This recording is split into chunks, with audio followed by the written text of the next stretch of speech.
بەناوی خدای بەخشندەی میهرەبان بینەرانی عزیز و خۆشەویستی کەناڵی ئاسمانی پەیام ئەزیزانی بەرنامەی ڕچەی زانایان ئەسلام عەلەیکم وەڕەحمەت اللهی وەبەڕەکاتوه.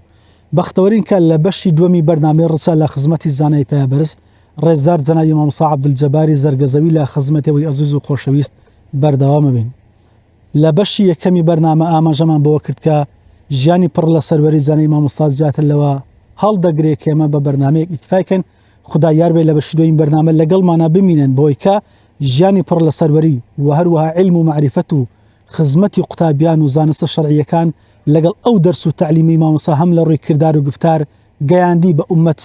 بە دەڤەری زرارەتی و بە ئەو مامۆستانێک کە مامۆستا لە خزمەتی مامۆستا هەم بڕوانامەیان وەرگرت هەمیش بە سەدان مامۆستا لە خزمەتیانە خوێندویان. لەگەڵمان بن هیوادارین کە بتوانین بە شێوەیەک لە خزمەتی مامۆستا بیکەشین و لایەقی ئەو بێ و هەروەها ڕەزامەندی خوا بەدەستبێنین و ئێوەش لەگەڵمانە سوودمان بن. بینەرمان بن.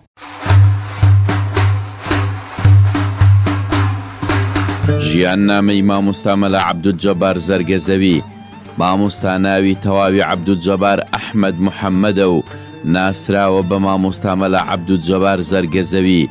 ساڵی 1952 لە گوندی زەرگەزەوی دەڤەری زرارەتی لەدایک بووە. بۆ یەکەم جار لە گوندی زەرگەزەوی لای مامۆستا مەلا ڕەسوول شێخە دەست بە خوێندنی سیپارە دەکات. پاشان دەچێتە لای کۆچکرد و عەلی بەسێ بۆ فێربوونی قورئانی پیرۆز. دوای تەواوکردنی سیپارە و فێربوونی قورئانی پیرۆز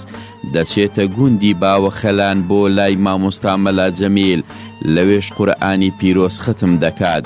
دواتر دەچێتە گوندی ئارماوان و درێژە بە خوێندن دەدات تاکو کتێبی مەلا جامی لای مامۆستا مەلا عەزیز بەلاغی دەخوێنێت.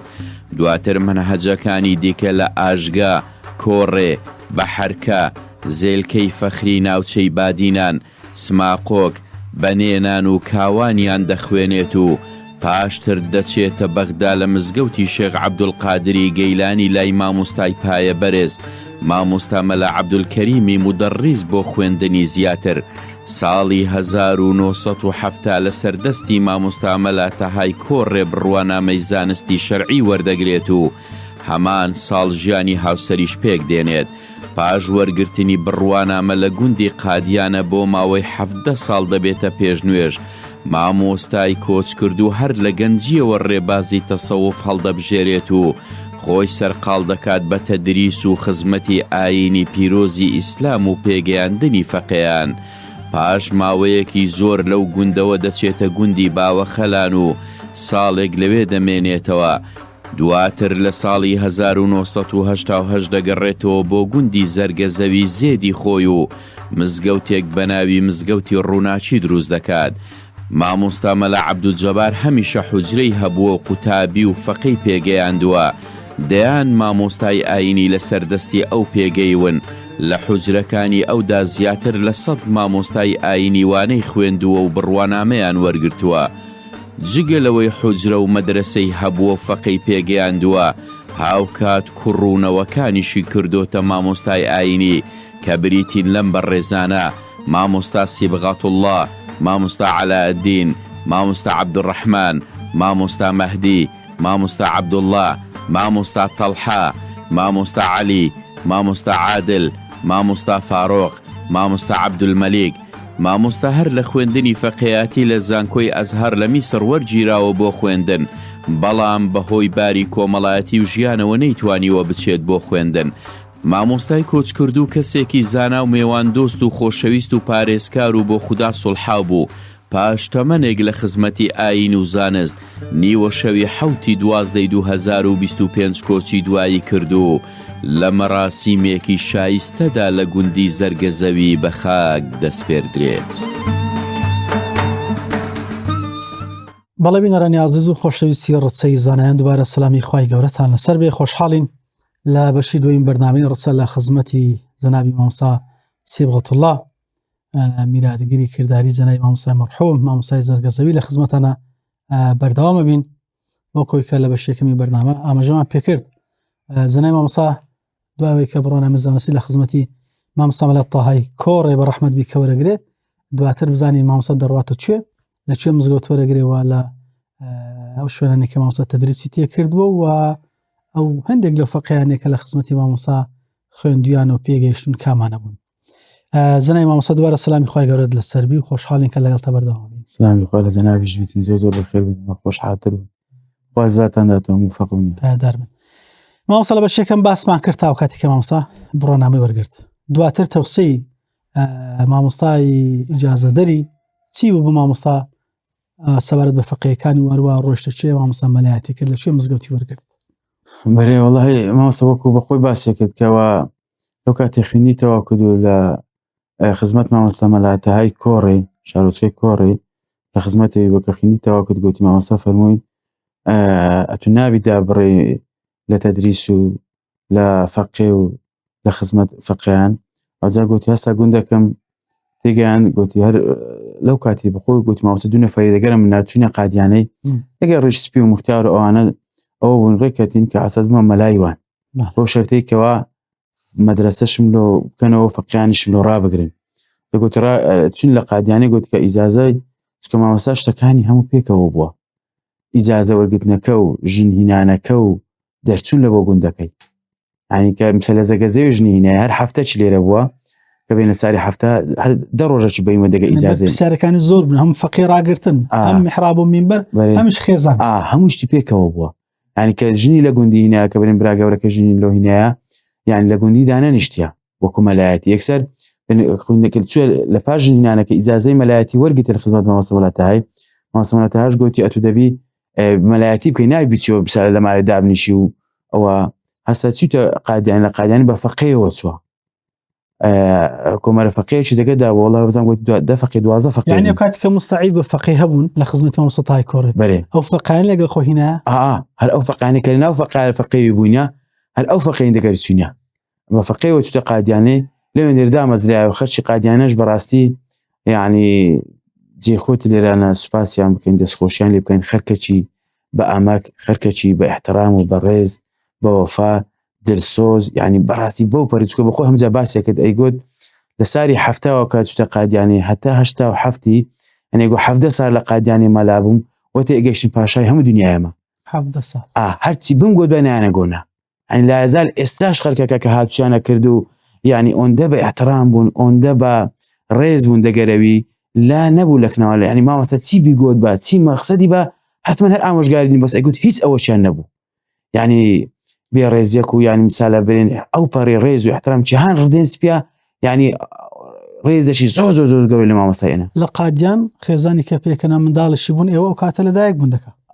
خێزانی یەکەمی کە بین لە زەرگەزەوی هینە چۆ قادیانەی هەتا خێزانی هەفتا و هەشت ئەوجا خێزانی دووەمی هینەکە ئەکا داکم برین داچی گەورەم ئی زیارەتی گوندی مامۆستا مەلا قاسمی زیارەتی مەلازادان داچی من ئی گوندی هەروتەکەونیە دووری خۆشناوەتی وین هەرتەکەون ئەوش منتیقەکە ئەوجا لەوێندا لە هەفتە هەشت بن هەفتە ئەم کە بین لە پاش ئەوەی کەوا لە داچی منی هینا لە هەفتا و هەشت و هەفتا و نۆی بین لەو بینەی ئەوجا هەتا هەشتا و هەفتی لە هەتا سەدام گوندەکانی تێکدان هەبوو وچی ئەو قۆناغە دەست بێکردکەوە ئەو گوندانی هەموو خراکرد منتیقی خۆشناوەتی و جافایەتی و زۆر ئەوەی گرتەوە هاتە باوەخەلان لە قادیان لەو باوەخەلان هاتە باوەخەلان بە فەقێەوە فەقێ هەر لێدانە بڕا سارەی لە باوەخەلان بوو ئەوەی کە لە باوەخەلان جوانیش یعنی خزمەتێکی باشیان کە بەڵام لە باوەخەلان بە موقەت لێ بوو هەتا ئەو مزگەفت و مەقام و مەدرسە و شتەی دروست کرد لە زەرگەزەوی ئەو جار کە مزگەفت شتەکەی دروست کرد ماوە لە باوەخەلان دەی سارەی ماوە ئەوجا لە هەشتا و هەشتی لە هەشتا و هەفتی هاتە باوەخەلان هەتا هەشتا و هەشتی لە هەشتا و هەشتی کە ئەو مزگەوت و مەدرسە و خانی لە خۆچکە هیچ نەبوو لێرانە ئەو شتانەی کە دروست کرد ئەوجا هاتچی ئێرە بوو بەڵام لێرە هیچی نەبوو خانیشتی نەبوو نەبوو ئەوجا لێرە کە مزگەوت و مەقام و مەدرسەکەی دروست کرد و میسالە برن حجرەی فەقیان و خانی خۆی بەخۆ سێ خێزانی هەبووی و یعنی ئەتوێتە ئەو شتەی دروستەکەی زۆریوێ مزگەوتی بەخۆ دروست کرد ئەو مزگەوتی لە ئازار ئێستا شەرمایە لێرە بەردەوام مزگەوتەیە کە ئەو کاتی هەبوو هەر هەوانێ ئەو مزگەوتە گەسکە لە هەشتا نەکراوەتەوە نان هیچ دەستکاری نەکرا ئێستاش هەر سەریکاری تێ و لە هەشتا و چەند هەشتا و هەفت دەست پێک لە هەشتا هەشت برند ئەوە بوو تەواو مزگەوتەکە هەتا ئێستا کرد بەردەوام هەر مزگەوتەکە و مەدرسەکە هەرمایە و هەر بەخۆش یعنی بەردەوام بوو لە تەدریس و ئەوە هەشتا و هەشت لە بۆ 2025 مامۆستا لە زەرگەزەوی بەردەوام بوو تقریبا 37 ساڵ چەند دەکاوانیە 38 ساڵەکە 38 ساڵ مامۆستا 30 ساڵ تەمەنی ئەلێرە بوو لێرە فەقیه هەبوو تاکەی بەردەوە وفاتی تا ئێستاش بەردەوام هەتا ئەوەی وفاتی فەرمووی تا وفاتیشی تا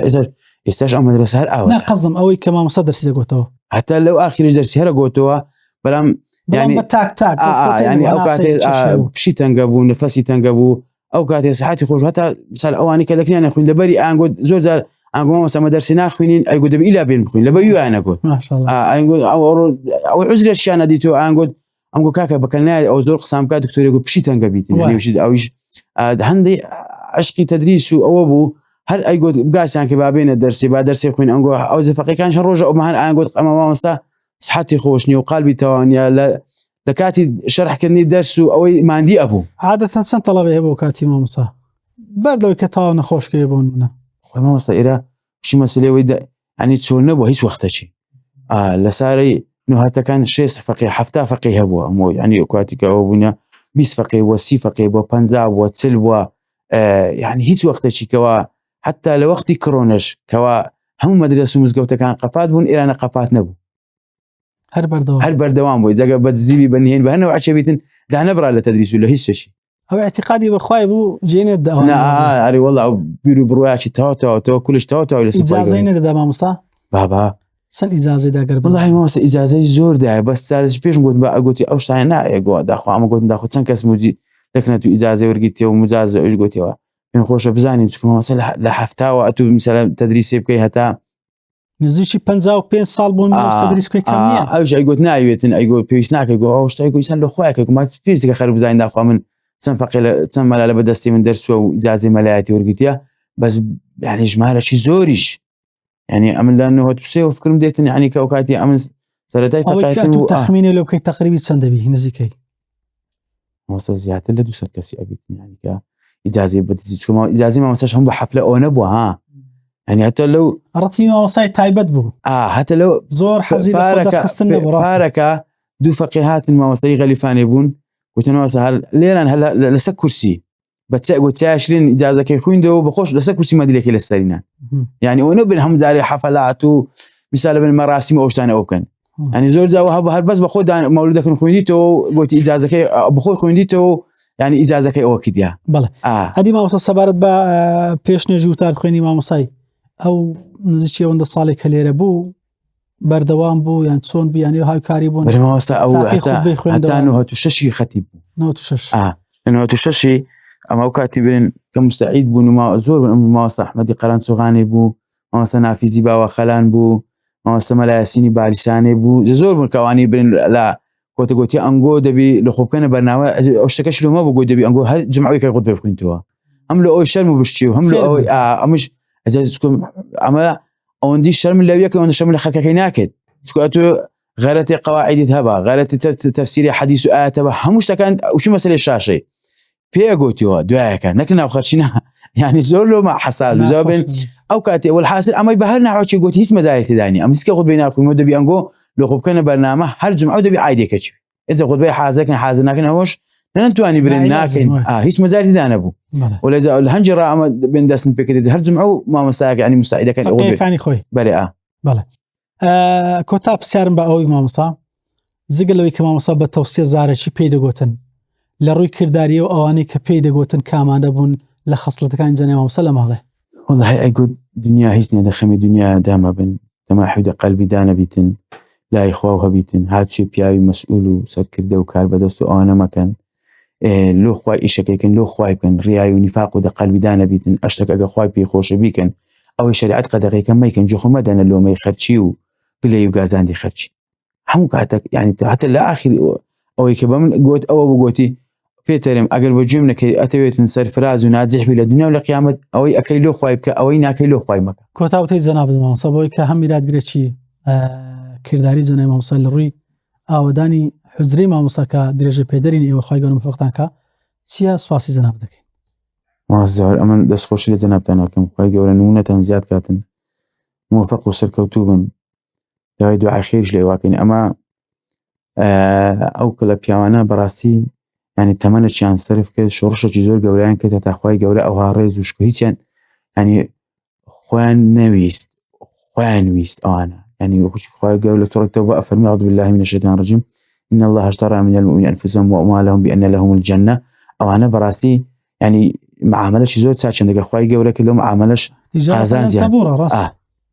ئەو جار هیوادارم ئەنگۆ درێژە پێدەر بن لەو خزمەتی ئەو مامۆستایانێکەوە ئێستاکە نەک لە پاش وەفاتیان پێشی وەفاتیشیان بچنە خزمەتیان مێژویان یعنی تەدریسیان ڕەفیقیان برادەریان بەردەوام بن لە ئەوەی خەرک بیان ناسی خەرک قەدریان بگری ڕێزیان بگریتن ئەوانە بەڕاستی سرانە لە بۆ هەموو خەرچی نەک لە بۆ عائیلەی خۆیان نەک لە بۆ عاشیرەتی خۆیان نەک لە بۆ خزم و کەسی خۆیان چونکە ئەوانە وەکو یعنی مومەکوانەدا ئەرجیسن لە بۆ هەموو خەرچی سوودیان هەیە و قازانجیان هەیە. ئومێدوارم خوای گەورە ئەمەش موفق بکاتن ئەمە ناگەینە مثالە بین مامۆستا عەبدولجەباری بەخوای ناگەینە ئەو نەعلەی کە ئەویش دەبەری کردێ بەڵام درێژە پێدەر ئەبین و هیوادارین وا بکەین کەوا بتوانین یعنی وەسیەت و ئامۆژگاری و ڕێبازەکەی جێبەجێ بکەین و هەروەها لێ نەگەێڕن ئینشاءالله بەلێن ئەدەین بەخوای گەورە بە هەموو ئەو کەسانێکەوە مامۆستایان خۆش ئەوێ مرید و منسوب و میسالە بن هەسۆزی مامۆستاینە خزمەتکاری ئەو مەدرسە و مزگەفتە و ئەو مەقامە ئەو شریعەتە بین هەتا مردن ئینشاءالله مامۆستا بناغەشی چاک لە مەدانە بینایەکەی دروست کرد و بەسمایە ئەمە ئینشاءالله تەواوکەر ئەبین لە بۆ ئەو ڕێبازە و لە بۆ ئەو خزمەتە ئەوەی خوای گەورە هەموو لایەکی موفق و سەرکەوتن زۆر بەخێر بن خوا جەزا داتەوە.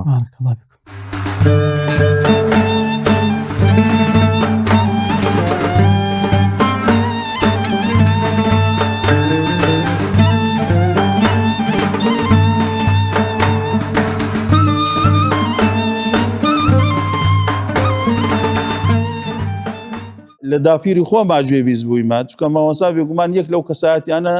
نابی لە ژیانی مامۆسای بیخینە دەر پێویستە باسی بکەین کە زۆر کاریگەری لەسەر مامۆسای هەبووە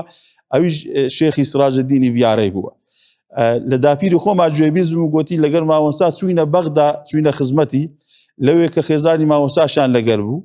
گوتی کە چووینە خزمەتی و نۆبەتی ئێمە داهات کە چووینە خزمەت شێخی پێمان ناسان ئەوەش خێزان و هاوسەری مامۆستایە گوتی کە ناوێ مامۆستامان هینا گوتی شێخ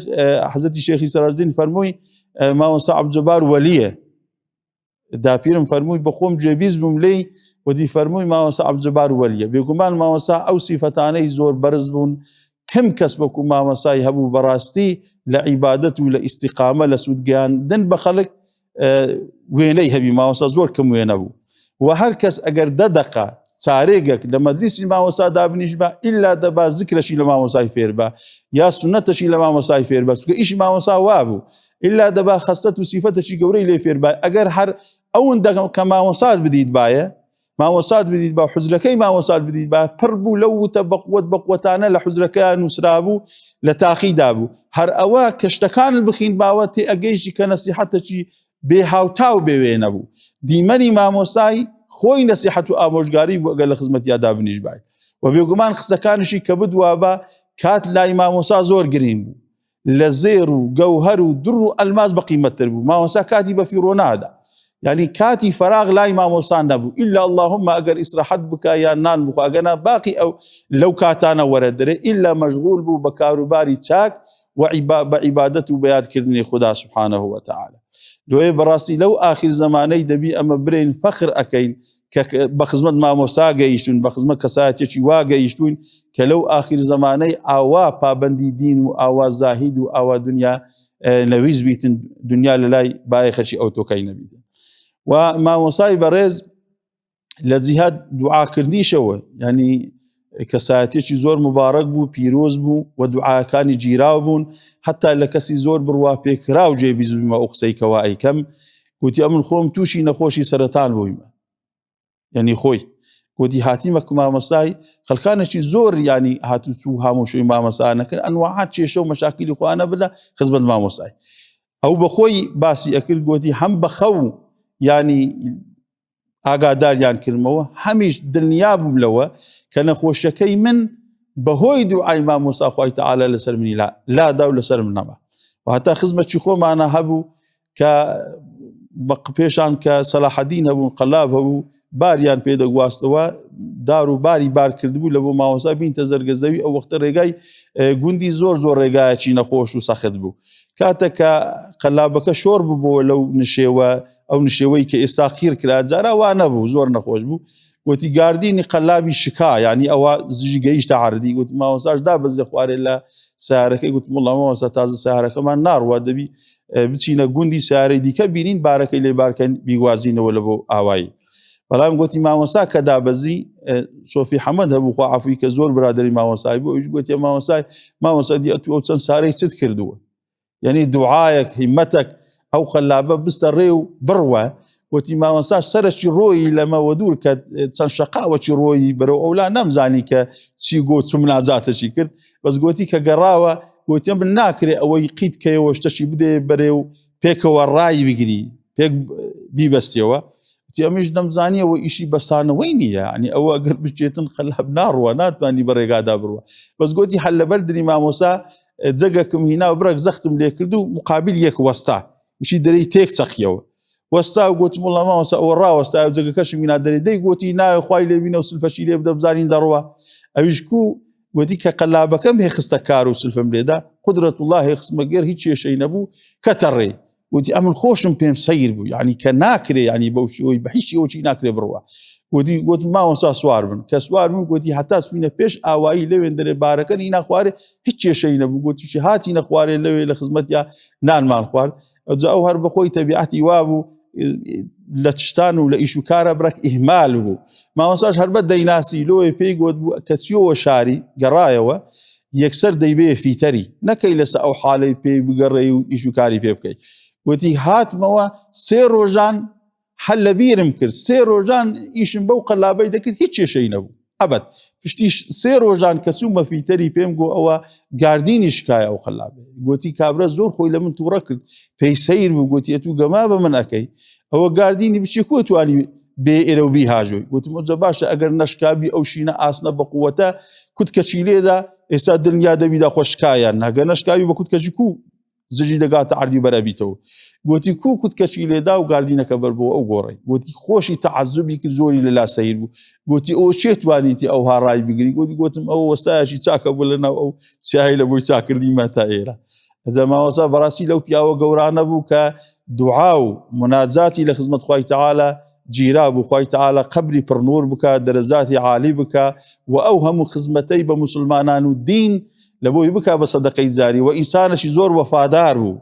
بەوەسا حتا برێ ئینسانی زۆر بۆ وەفادار بوو، ینی ئەگەر ئەتوو چاکەیە لەگەر بەیان دۆستی بای لە نزیکەوە کێشە و مەشاکلی خۆتا لە بۆ مامۆسای بەیان کرد بە هەست دەکرد مامۆسا وەکو بابەکی زۆر دڵسۆزە لە بۆت. مامۆسا زۆر دڵسۆز بوو قسەی ناو دلی لە سەرزاری بوو. مامۆسا زار و دلی یەک بوو کە قسەشی بکرد باە سەدان سەد بڕوای بە قسەکەی دەما قسەکەی ناکرد شارنەوەی نەبوو. لەو جیهەتا حتا برەی مامۆستا ئینسانێکی دڵسۆز بوو ئەگەر لە نزیکەوە بتناسیبەوە ئینسانێکی زۆر ڕووخۆش بوو. کاتێک کە دەچووی لە لایدا دەنیشتی وا هەست دەکرد مامۆستا ئەتوی زۆر خۆش دەوێت. دائیمەن ڕووی بە زەردەخەنەوە بوو، زەردەخەنە لەسەر ڕوخساریا بوو. کاتێک کەوا قسەی دەکرد گفتوگۆی لەگەرت ئەکرد و لەگەر میوانەکانی خۆیان زۆر بەڕێز بوو، زۆر ڕێزی میوانەکانی خۆی ئەگر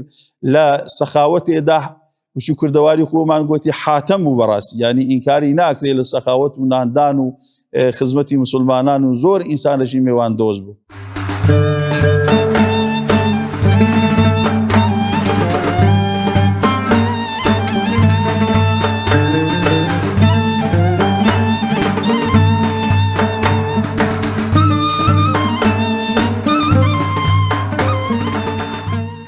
لە خزمەت مامۆستای گەورە مامۆستا عەبدوجەباری زەرگەزەوی داینە. مامۆستا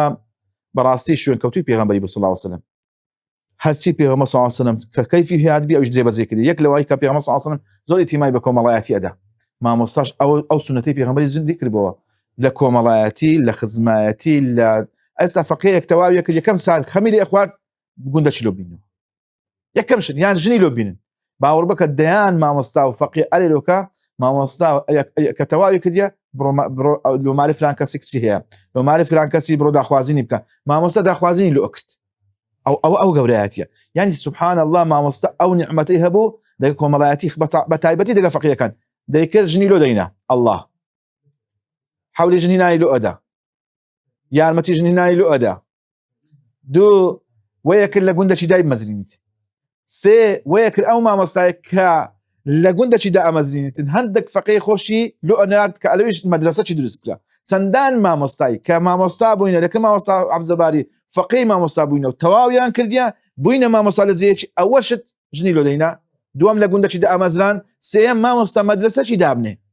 ئاتوو بە فەقێوە جوانی ئەو دینە بە فەقێوە سەرکەوتووە ئەبی هاچی لێکرد مامۆستا چۆن ئینتیمامی پێ ئەدا ئەو مامۆستایش ئەوەندە بە تەقوا پەروەردە ئەکرد باوەڕ بکە ئەمە لەو زەرگەزیەوە بین 17 قاعیدەیان لۆدا نابوون 17 دەبا ڕۆژێ ئەو 17 جێبەجێ بکەیت لە پاش نێژە سپێنێ هەم پێش نێژەکە بە جۆمەعات بیت لە پاش نێژە بکە بە جەماعەت دەبی تەسبیحاتی بکەیت لە پاش نێژە سپێنی نابی بنووی و هەتەن ڕۆژ هەلاتی قورئانێ بخوێنی هەموو فەقێک لەسەری بوو ڕۆژێ زۆ قورئانەچی بخوێنیت سنەتەکانی پێش نێژی پاش نێژی دوور قعات پێش نێژە سپێنێ دەبا کرد بە پێش نیورانێ پاش نیورانێ پێش عەسرێ دەبووە سنەتەکان بکە ئاگا لێ بیتن دەرسەکەی بخوێنین دەست نێژە چێشۆی دوور قعات سنەتەکەی دوور قعات سنەتت ئەکرد ئەو دەستەکەت ئەخوێن یان دەستەکەت ڕەوانە کرد نەوە مامۆستاوە مەکرد هەتا زیاتر مێشکە ساف بی هەتا بە دەست نێژەوە علمەکەی فێر بی ها مامۆستا کوی پەروەردەکردن داتێ سەفرەی نانی نەخۆی هەتا بسمیلایەکەی ئەڵڵا بسمیلایەکەی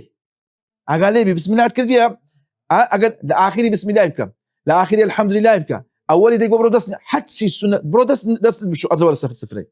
ئاخری کەنانەکەت خوارد بڕۆ لەو گچکانە فێریانەکردن ئەوە تربیەتی مامۆستای بوو لۆ فەقیان ئەوە تربیەتی مامۆستای بوو لۆ مەدرسەی ئەوە تربیە ئەجلە بە هەندێک باوەڕ بکە ئێستا بەلای کەمی 200 و چی من ئێستا مەلایەتیەکە لەو کوردستانەی هەمووی لەکن مامۆستای ئیجازەی وەگرتیان 500 600 هەتا 1000 بڕەچی خوێندی و ئێستا لە کوردستان مامۆستای ئاینیە ئەوەیە خزمەتی ئیسلام ئەوەیە خزمەتی قورئان یەک کەس بوو ها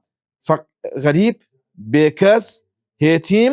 ئەما دەستی بە دینی خوای وەگرت دەستی بە قورئانەوە وەگرت دەستی بە فەرمودەکانی پێغەمبەری وەگرت صلی الله عليه وسلم خوای تبارك وتعالى دەرکەی هەموو زانست و علم و بەرەکەتی لێکردەوە لە هەمووی ئەساستر والله کاکە ئەمە هەمومان بەمە واقعیان قسان بکەین کاکە منطقی قسەی بکەین کاچی خۆمەت و میوانە کە دێ ڕۆژێ هەفتەی دوو میوانە دێت تێکەسی ژیانت والله مامۆستا هەموو ڕۆژی میوانی هەبوو هەموو ڕۆژی میوانی هەبووە ئەگە هەموو ڕۆژێت زەمیش نەبوو بەس هەموو ڕۆژی میوانی هەبووە ئەو جاروێ والله بە تایبەتی لەو ئاخری 15 سال پێش وەفاتی بکاتن مامۆستا لە عەسری هەتا مەغریبێ بۆ بەوەز بوو ها دەبوو هەندێک میوان لە هەندەکان بەجێ بێرن هەندێک لە هەندەکان بڕۆن جێ نەبوو ئەو دات ئەو دەڕۆیش ئەو هەموو میوانە بێتن ئەو هەموو چایەبینی ئەو هەموو بەخێرکردنا ئەو هەموو ڕووخۆشە ئەو هەموو مشکلەی خەرچی ئەو هەموو دوعا لۆ خەرکەکردنا والله قووەتی دەبێت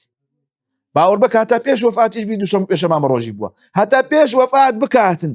مامۆستا لە شەو نوێژدا بوو ئەو زاتم مبارەکە بوو هیچ کاتەکی خۆی لە عمری خۆی بەزایع نەدایە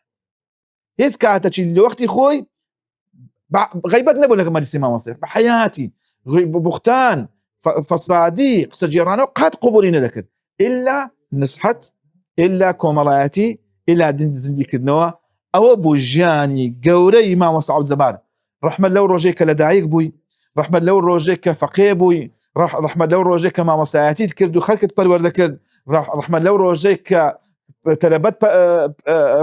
بە کۆمەلگا کرد ڕەحمەت لەو ڕۆژێک کە وەفاتت کرد ئینشاءالله ئەمەش لەسەر مەنهەجێ بین هەت چەندە پێشمان ناکرێتن بەس ئەوەندەی پێمان بکرێت لەسەر مەنهەجی مامۆستا بین خوای تبارك وتعالى لە مامۆستا خۆش بیتن لەمەش خۆش بی و دەستخۆشی لەنگۆ ئەەکەم بەڕاستی خزمەتەکی جوانەکەن بەڕاستی کارێکی گەورەیە خۆشەویستی و دینی ئەو ئیسلامە پێشانی ئەو خەرکانەدن ئەوانە تەمسیل ئیسلامن سلااو لە پێیان سلام کاک جەوهەر و برایان کە خزمەتی ئیسلامەکان ئینشاءالله ئێوە و مامۆستا و هەمومان لە خزمەت پێغەمبەری دابین بەدەستی پێغەمبەری نازدا صلی الله علیه و سلم ئاوی کەوسەرە خۆینەوە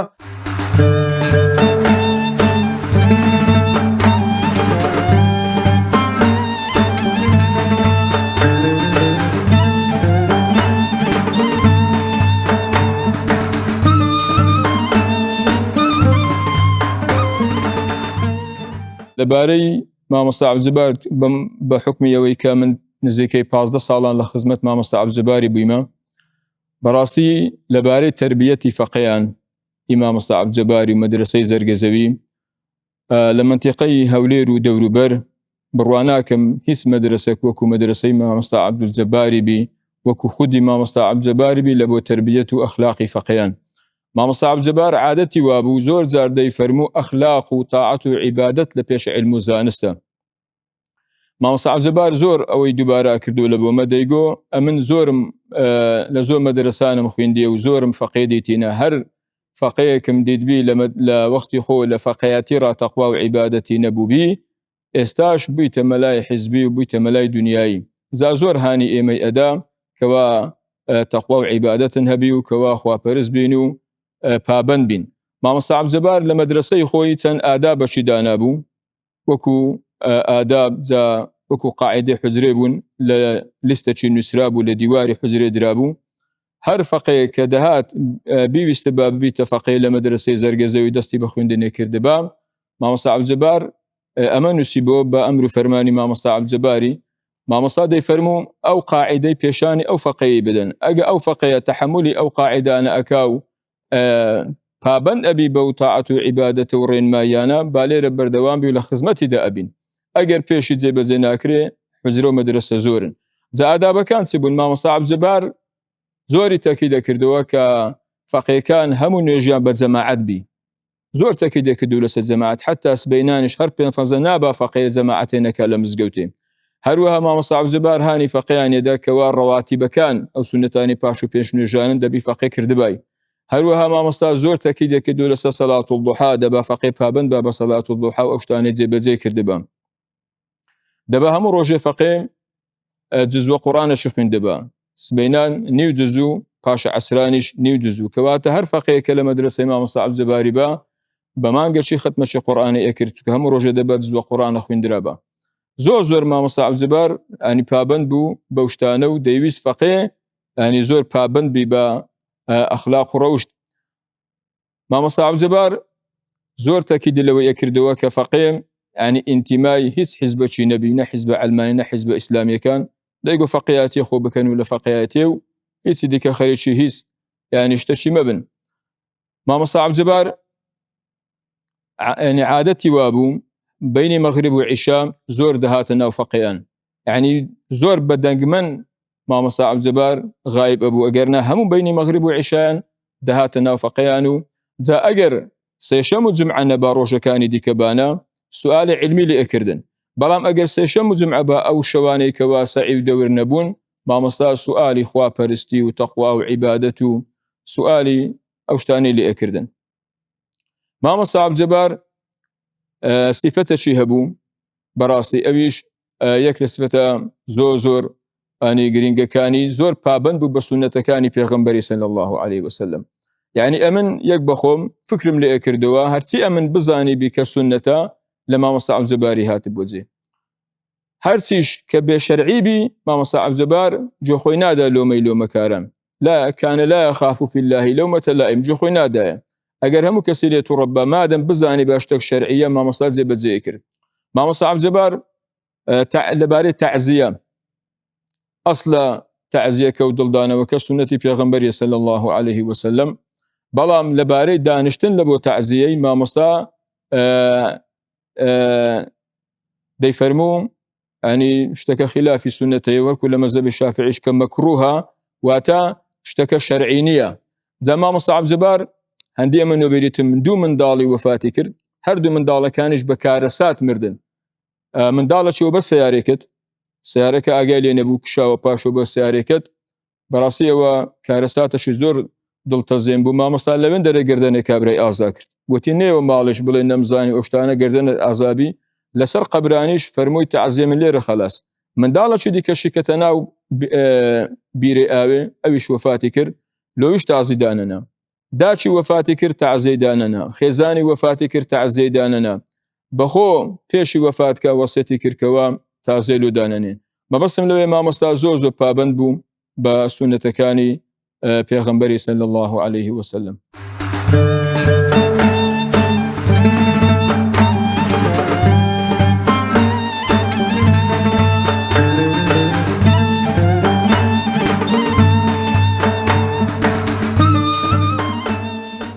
عشان أولياء ومشايخهم صالحهم صاروا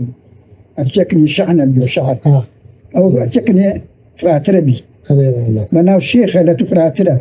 كأتكني زيادة محمد ناتربي أما سأل دلت ناس يعني أنا درت خوشناك أسمد علامتك يا رسال أو أقد قيداني جديد زود بقولي زود بقولي أقد زود بقولي ديار راست أقد نديار راست أو زودناك ونساكي لو دنیا گوره بس لو ساکن نگو ما مصلى إمام مراقتر أبو دنيا زیاتر زیاتر غير زیاتر أنا علامتنا المجاهد ساكن يا أقول لك نيدانيشتين فبيقصر خصوصنا كانت زوجت بوقت أو علامة أنا لقينا نشباش زلاي ما مستعب الزباري مرحوم خداي تعالى عفوي بكاتن كاتك كما ليرة لخزمته بفقيه بوينا مع مستاذ زور خزمتي فقياني ذكر زور دلسوز بو فبرداوم هولي أدا بخوي خزمتي فقيه كان بكاتن مع مستاذ هر كاتك فقيك دهات يعني سفري بكربا بيانيان عادة ليرة وابو تنحس بينان سيارها بو درويش لبو شاري نان حاضر ندبو سبينان زو سيارة كان زور درويشتن دەی فەقیەکە لە ماری مامۆستای نانیان لە بۆ دەهینا و نانی دەخوارد یان کە ئێواران دەگەڕاوە یان میێوانێک دەهات یان فەقی نوێ دەهات بەبەر دەوام دەبی لە ماری مامۆستای نانی بخواردەوە مامۆستا زۆر جاران بەخۆی دەچووسینە نانەشی دەهینا لە بۆ فەقیەکەی داد نەدەی و فەقیەکە بخۆم مامۆستا ئەوەندە لە خزمەت فەقییان بوو بەبەر دەوام ئەو فەقییانەی وەکو میلادگری پێغەمبەر تەماشا دەکردن صلی الله عليه وسلم وەکو سەدەقەیەکی جاریەش کەوا بتوانن خزمەتی مسلمانان و خزمەتی ئەو میلەتە بکەن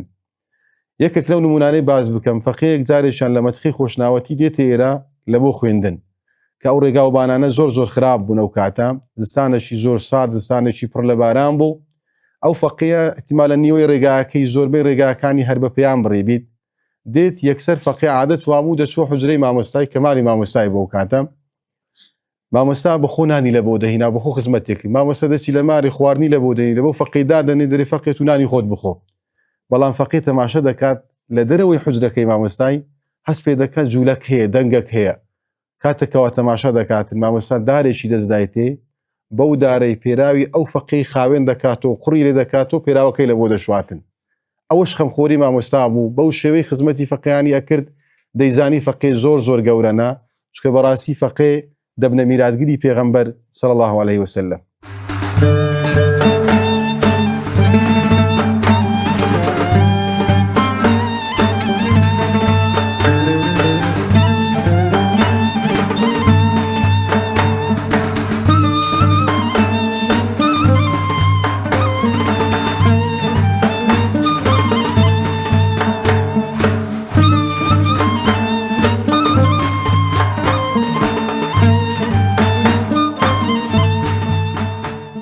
بەڵێ بینەرانی ئازیز و خۆشەویستی ڕچەی زانایان ئەوەی لە میانی ئەو بەرنامە و بەرنامەکەتری ڕابردوو لەسەر ژیانی پڕ لە سەروەری ڕێزار زانای مامۆستا عەبدولجەباری زەرگەزەوی بیستمان